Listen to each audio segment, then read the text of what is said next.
थी जिसमें उन्होंने कहा कि जीवन में कैसा करना चाहिए, क्या नहीं करना चाहिए, इस तरह का एक मैसेज था। वो उन्होंने मैसेज रीड किया, हो गया, उन्होंने कोई रिप्लाई भी नहीं दिया, बस इतनी बात हो गई। बात आई गई, हो गई। लेकिन कुछ दिन के बाद उन्होंने एक और मैसेज भेजा। मैसेज जब जेफ बेजोस ने दोबारा खोला तो जेफ बेजोस के पैर के नीचे से जमीन खिसक गई। उसमें एक मीम था और उस मीम में नीचे लिखा हुआ था कि साहब, वाइफ से अगर आप तकरार करते हैं, नोक झोंक करते हैं, तो वाइफ एक प्रकार की ऐसी एग्रीमेंट होती है जिसमें आप टेलीफोन कनेक्शन के लिए या और कनेक्शन के लिए जो एग्रीमेंट आप पढ़ते हैं, जिसमें आखिर में आपको आई अग्री पर ही बटन दबाना पड़ता है। तो वाइफ वही है। तो वाइफ से आपको कोई तकरार करने की जरूरत नहीं है, आपको आखिर में आई अग्री पर ही राजी होना पड़ेगा। खैर, यहां तक तो बात ठीक थी। उसके बाद जब उन्होंने आगे देखा, उस मीम में जिस लड़की की तस्वीर थी, जिस महिला की तस्वीर थी, वो लड़की और कोई नहीं, लॉरेन सांचेज थी। ये वही लॉरेन सांचेज है जिसका अफेयर चल रहा था बेजोस से, जेफ बेजोस से। और जेफ बेजोस ये तस्वीर देखते ही हैरान हो गए। उनकी सिट्टी पिट्टी गुम हो गई कि मेरे और लॉरेंस के बीच की ये तस्वीर मोहम्मद बिन सलमान के पास कैसे पहुंची।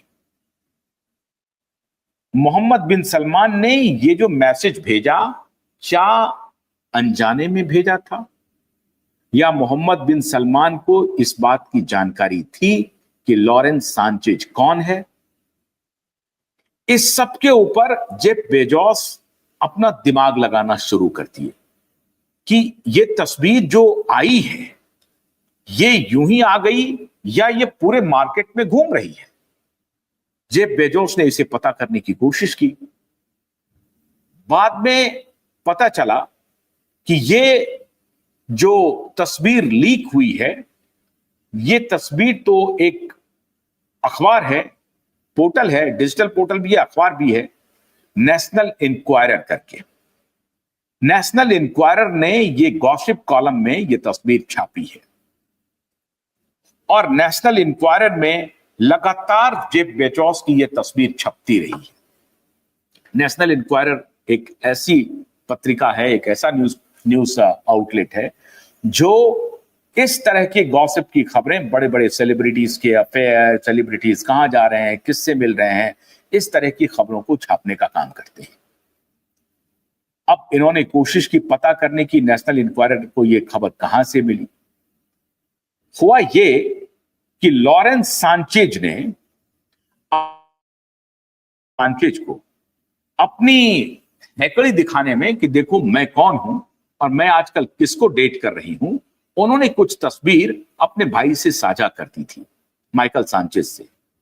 और यह तस्वीर जेफ बेजोस के साथ उनकी खुद की तस्वीर थी। और चूंकि उनके भाई को यकीन नहीं हो रहा था कि मेरी बहन जेफ बेजोस को डेट कर रही है, तो यह बताने के लिए, उसे कंफर्म करने के लिए कि जेफ बेजोस से को मैं डेट कर रही हूं, यह सच्ची खबर है और इसका मैं सबूत तुम्हें दे रही हूं, उन्होंने माइकल सांचेज को वो तस्वीर पेश कर दी। माइकल सांचेज ने उसमें से कुछ तस्वीर को, कहा जाता है कि नेशनल इंक्वायरर को बेच दिया। और ये छोटा मोटा अमाउंट नहीं था। नेशनल इंक्वायरर को ये तस्वीर $2 लाख में बेची गई। अब आप कल्पना करिए $2 लाख कितना हुआ। $2 लाख में जेफ बेजोस की उनके बहन के साथ की तस्वीर उन्होंने बेच दी। अब जब नेशनल इंक्वायरर ने इसको ब्रेक किया तो जेफ बेजोस परेशानी में पड़ गए और वहीं से यह खबर लीक हुई और फिर उनकी पत्नी के साथ यह तकरार का विषय बन गया और फिर पत्नी के साथ उनका डिवोर्स हो गया। यह तो रहा एक पक्ष कि लॉरेंस सांचेज के साथ जो उनकी तस्वीर थी वो लीक हुई और वो किसी और ने लीक नहीं किया, खुद लॉरेंस सांचेज ने लीक किया अपने भाई को, उनके भाई ने नेशनल इंक्वायरर को जाकर के बेच दिया। अब नेशनल इंक्वायरर के बेचने के बाद जब ये मीडिया में आ गई तो वो हैरान हो गए कि मीडिया में तो आई, क्या ये मीडिया से वहां पहुंची है, नेशनल इंक्वायरर से ये तस्वीर वहां पहुंची है नेशनल बिन सलमान के पास, मोहम्मद बिन सलमान के पास, सऊदी प्रिंस के पास। तो उन्हें पता चला कि नहीं, सऊदी के मोहम्मद बिन सलमान के पास तो ये तस्वीर पहले से है। और नेशनल इंक्वायरर को जब जेफ बेजोस ने संपर्क किया कि आपने ये तस्वीर कहां से ली है, कहां से छापी है, तो उन्होंने कहा कि देखिए, आप अगर मेरे पीछे पड़ेंगे, ये जानने की कोशिश करेंगे, तो मेरे पास ऐसी तस्वीरें हैं और ऐसे ऐसे वीडियो हैं जो मैं पब्लिश कर सकता हूं।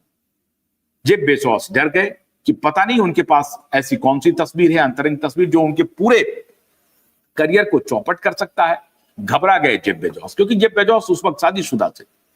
और तब जेफ बेजोस को पता चला कि मोहम्मद बिन सलमान के पास भी तस्वीर नेशनल इंक्वायरर के पहले ही पहुंच गई है। फिर जेफ बेजोस परेशान हो गए और उन्होंने गैबिन डी बेकर नाम के एक व्यक्ति, जो डिटेक्टिव हैं, बड़े डिटेक्टिव फर्म हैं अमेरिका में, उनको उन्होंने हायर कर लिया।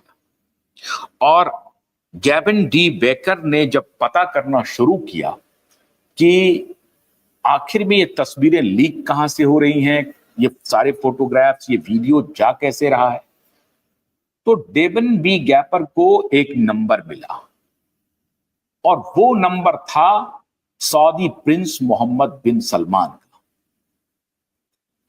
उस नंबर से मैसेज आने के बाद, एक्सफिल्ट्रेशन कहते हैं उसको, सारा डेटा जेफ